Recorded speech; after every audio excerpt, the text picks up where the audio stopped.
एक गांव में नितिन नाम का एक आदमी रहता था। नितिन बहुत समझदार आदमी था।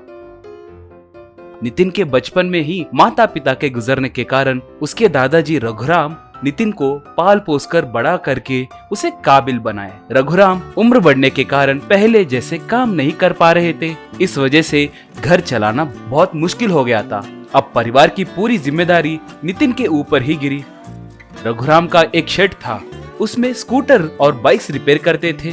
नितिन भी अपने दादाजी के जैसे ही शेड में काम करने लगा। एक दिन रघुराम नितिन से, बेटा नितिन, मुझे माफ करो, मैं अब बूढ़ा हो गया हूँ, पहले जैसे काम नहीं कर पा रहा हूँ। पढ़ाई करते वक्त ही तुम्हें परिवार की जिम्मेदारी लेनी पड़ रही है, कहकर दुखी होने लगा। अरे दादाजी, ऐसे बात मत कीजिए। माँ और पिताजी के गुजरने के बाद आप ही ने मेरी अच्छी तरह से देखभाल की है। अब आपकी देखभाल करना मेरी जिम्मेदारी है। आप ज्यादा मत सोचिए, आराम करिए, मैं शेड जाकर आऊंगा, कहकर शेड की तरफ निकला।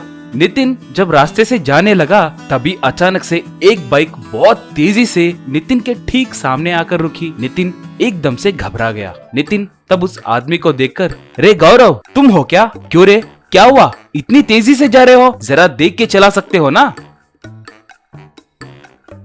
क्यों रे, मुझे समझाए जितने बड़े हो गए हो क्या? मैं कौन हूँ पता है ना तुम्हें? जमींदार का बेटा हूँ, मुझसे कैसे बात करना है पता नहीं क्या तुमको? कहकर घमंड से बात करके वहां से चला गया। नितिन कुछ नहीं बोल पाया और आगे बढ़ा।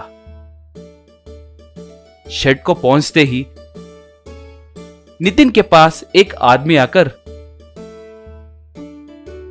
नितिन जी, अगले हफ्ते अपने गांव में हो रहे बाइक रेस में मैं भाग ले रहा हूँ। मुझे कुछ भी करके उस रेस में जीतना होगा। जीत गए तो ₹1,00,000 का इनाम भी देंगे, कहकर घोषणा किए हैं। अगर मेरे बाइक में कुछ रिपेयर है तो उसे ठीक कीजिए। जरूर करूंगा जी, मगर क्या जरूर ₹1,00,000 का इनाम देंगे? इसमें भाग लेने के लिए क्या करना होगा? वो आदमी तब उसे कैसे भाग लेना है सब समझाया। नितिन उस रेस में जीते तो उससे मिलने वाले ₹1,00,000 से अपनी जिम्मेदारियों को कम कैसे कर सकते हैं कहकर सोचने लगा। इतने में गौरव वहाँ पर आया। गौरव तब उसकी बातें सुनकर, क्यों रे, तुम भी रेस में भाग लोगे क्या? वो तुम्हारे जैसे गरीबों के लिए नहीं है रे। रेस में भाग लेने के लिए बाइक या कम से कम एक स्कूटर तो भी रहना चाहिए। कमीने, आज की भी हद होती है, वेस्ट फेलो, कहकर वहां से चला गया।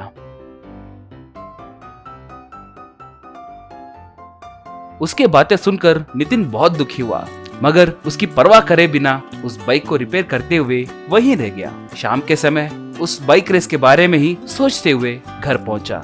घर पहुंचते ही रघुराम नितिन से, बेटा नितिन।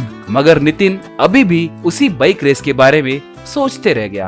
रघुराम तब जोर से, नितिन, नितिन, कहकर जोर से पुकारा। तब एकदम से नितिन होश में आकर, क्या हुआ दादाजी, अचानक से ऐसे क्यों पुकारे? मैं भी वही पूछ रहा हूँ बेटा, तुम क्या सोच रहे हो, क्या हुआ? नितिन तब जो भी था वो सब दादाजी को बताया।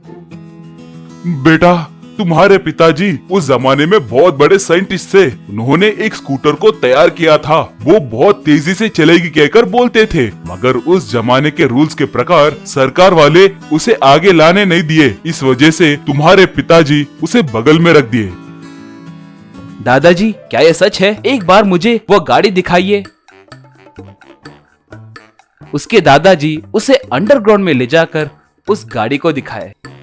नितिन उस स्कूटर को देखकर आश्चर्य में पड़ गया। उसने उसे तुरंत रिस्टोर करना शुरू किया। दिन रात बहुत मेहनत करके उसकी मरम्मत किया।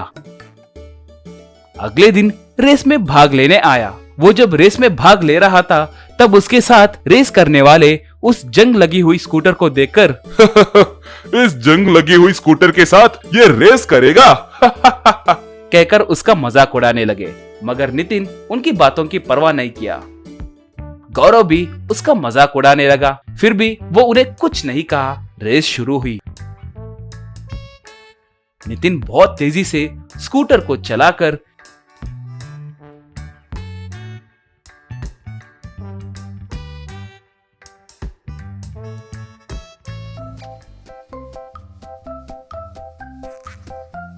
रेस में जीत गया और लाख रुपए कमाया।